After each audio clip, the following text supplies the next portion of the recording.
I don't read anything into it until I see what their actions are. We'll see if they follow through on what they're suggesting. There are negotiations that have begun today, or not begun, continued today.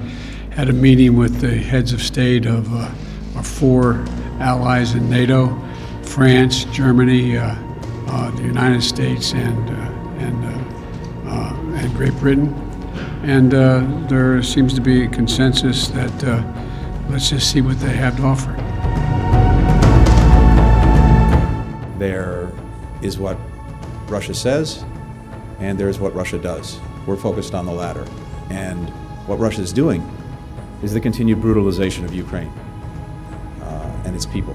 The fact that the Ukrainians have the extraordinary courage and willingness and determination not only to stand up for their country and their futures, but to engage in these talks with a gun literally to their head. I've not seen anything that suggests that this is moving forward in an effective way, because Russia, at least we have not seen signs of real seriousness. But if Ukraine concludes that there is, that's good, and we support that.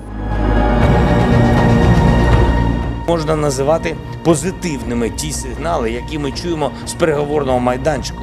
Але ці сигнали не заглушають розриви російських снарядів. І хай деякі країни не розраховують навіть, що ті чи інші перемовини вплинуть на зняття санкцій з Російської Федерації. Питання про санкції навіть не може підійматися, поки не завершиться ця війна, поки ми не повернемо своє, що нам належить, і поки ми не відновимо справедливість.